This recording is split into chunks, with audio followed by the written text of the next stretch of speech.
পরিবারের সাথে সম্পর্ক থাকে রক্তি, আর স্বামী স্ত্রীর সাথে সম্পর্ক থাকে আত্মার সাথে।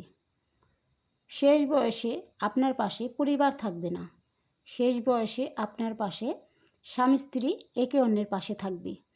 এটা কিন্তু একদম বাস্তব কথা। আসসালামু আলাইকুম, সবাই কেমন আছেন? আশা করি ভালো আছেন। এদিকে আমরাও ভালো আছি আলহামদুলিল্লাহ। আমি সাথে একটা দুহার থেকে বলছি। সাথে একটা চ্যানেল থেকে আপনাদের সবাইকে স্বাগতম। তো প্রতিবারের মতো আজও একটি ব্লগ ভিডিও নিয়ে হাজির হয়েছি। আশা করি আজকের ভিডিওটা আপনাদের খুবই ভালো লাগবে। কোথাও স্কিপ করবেন না, ভিডিওটি জুড়েই থাকবেন।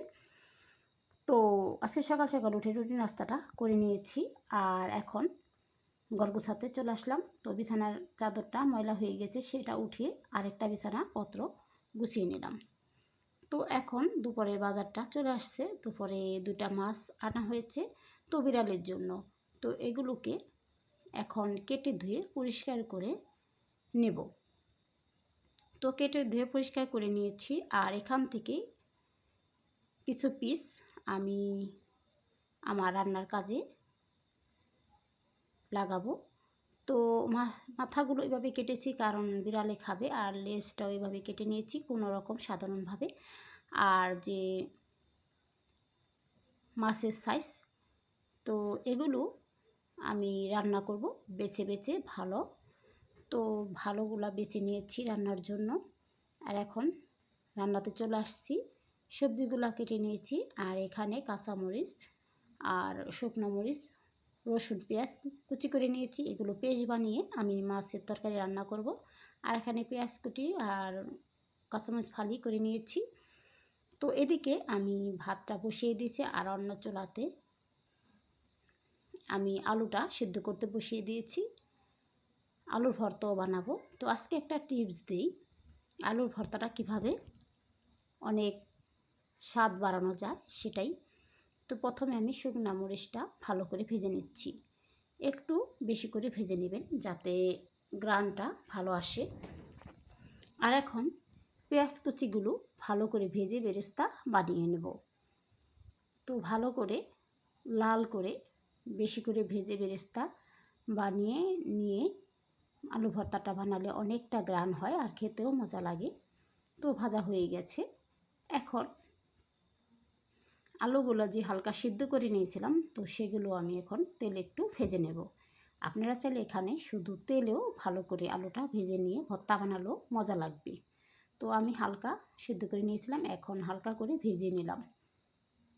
তো এটা দিয়ে আমি একটা ভর্তা বানাবো, তো সেটাও শেয়ার করব। তো এটা ঠান্ডা হতে থাক, আর এইদিকে আমি তেল দিলাম, সবজিটা রান্না করব। তো সবজিটা হালকা পাতলাভাবে আপনাদের দেখাবো, পুরো রান্নাটা আমি দেখাবো না যেহেতু ভিডিও বড় হয়ে গেছে এমনিতেও। তো প্রথমে আমি পেঁয়াজ কুচিগুলো ভালো করে ভেজে নেব তেলের সাথে, আর তার আগে দিয়ে দিয়েছিলাম কালো জিরা। এখন 1 চামচের মতো দিয়ে দিচ্ছি পাঁচফোড়ন। তো এটা দিয়ে ভালো করে নেড়েচেড়ে একটু ভেজে নেব। এখন দিয়ে দিচ্ছি আদা রসুনের পেস্ট, এটা দিয়ে ভালো করে আমি ভেজে নেব। তো ভালো করে ভেজে নেওয়া হয়ে গেছে। এখন অল্প পরিমাণ পানি দিয়ে আমি একটু ভেজে নেব। তারপর মশলা দিয়ে দিব, হলুদ, মরিচ আর ধনিয়া। এখানে আমি একসাথে করেই রাখি। তো দিয়ে দিলাম লবণ।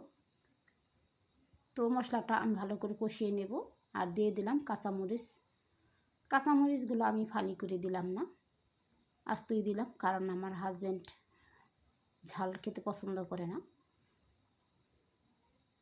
তো এখন নেড়ে ছেড়ে ভালো করে কষিয়ে নেব সবজিগুলা।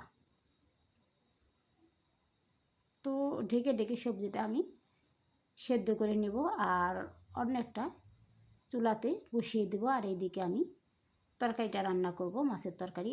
আমি পেঁয়াজ, রসুন আর কাঁচামরিচ, শুকনো মরিচ দিয়ে পেস্টটা বানিয়েছি।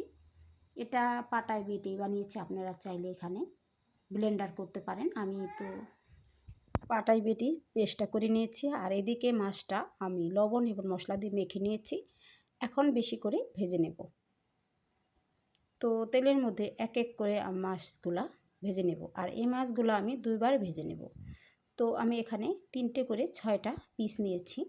যেহেতু আজকে বাসায় বেশি লোক নেই, তো আমাদের হয়ে যাবে। তো অল্প করে আমি আজকে শুকনো শুকনো করে তরকারিটা রান্না করব। আর এভাবে তরকারিটা রান্না করলে আমার খেতে অনেকটাই ভালো লাগে, আর আমার বড় ছেলেও খুব পছন্দ করে। তো ভাবলাম আজকে এভাবেই তরকারিটা বানাই। তো মাছগুলো এপিট ওপিট করে আমি এরকম করে ভেজে নিয়েছি। এখন আবার যে মাছগুলো আছে সেগুলো ভেজে নেব।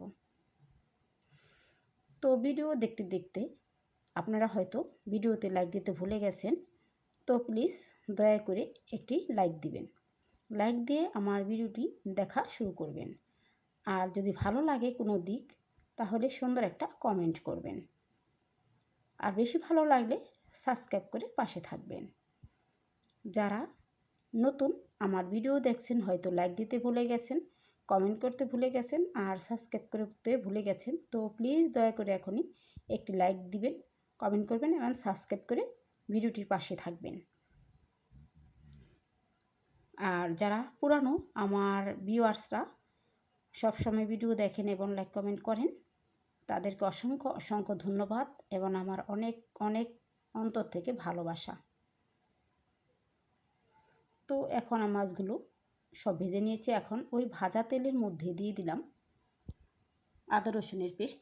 আদা রসুনের পেস্টটা ভালো করে ভেজে নিয়েছি, কিন্তু তার আগে আমি 1 চামচের মতো কালো জিরে দিয়ে দিয়েছিলাম পেলে অনেকটাই গ্রান হওয়ার জন্য।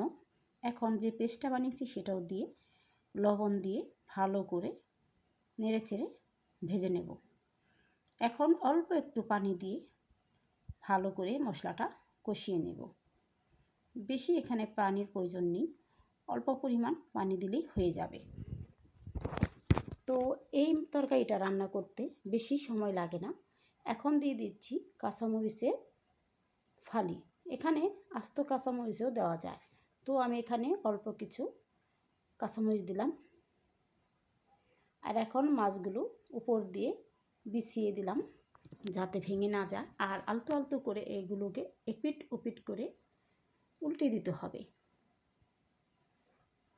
তো এটা আমি রেসিপি হিসাবে শেয়ার করলাম। এর আগেও আমি অনেক সময় এই তরকারিটা শেয়ার করেছি, আজকেও শেয়ার করলাম, আমার ভালো লাগলো। তো এপিট ওপিট করে আমি ভেজে দিয়েছি, উল্টিয়ে দিয়েছি, আর খুব সাবধানের সাথে উল্টে দিতে হবে। তো এখন ভাজা জিরের গুঁড়ো দিয়ে তরকারিটা আমি রান্না শেষ করে নেব। তো আমার রান্নাটা শেষ, এখন আমি তুলে নিচ্ছি।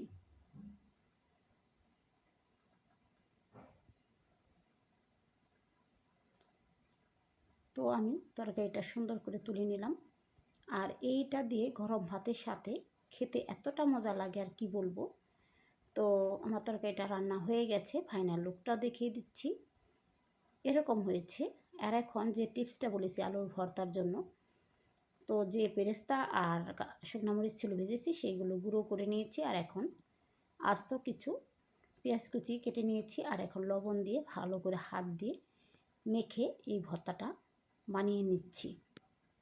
এখানে আপনারা চাইলে কারি পাতা বা ধনিয়া পাতা দিতে পারেন, কিন্তু আমার কাছে দুটোর একটুও নেই, তো একটাও ছিল না বলে আমি দিতে পারিনি। তারপরও ভর্তাটা অনেকটাই মজা হয়েছিল। আপনারাও বাসায় এভাবে ট্রাই করে দেখবেন। যেহেতু এখানে বেরেস্তা দিয়েছি তাই ভর্তাটা এতটা মজা হয়েছিল কি বলবো। তো দেখুন ফাইনাল লুক এরকম ভর্তা হয়েছে। আর সবজিটা রান্না করে নিয়েছি। যদি ভালো লাগে অবশ্যই কমেন্ট করবেন। আর এখন এক জায়গায় দাওয়াতে যাব, তো সেখানে যাব, তাই ভাবছি যে এই ড্রেসটা আমি পরবো। তো এই ড্রেসটা আমি এনেছি 2 দিন যাবত। তো একদিনে এই ড্রেসটা আমার বানিয়ে দিয়েছে। তো এই ড্রেসটা এতটা নরম আর সফট, অনেকটা ভালো লাগছে পরেছিলাম যখন। এটা একটা পাকিস্তানি ড্রেস, এটার মধ্যে তেমন কোনো কাজ নেই, নিচের সাইডে একটু কাজ, কিন্তু অনেক সুন্দর।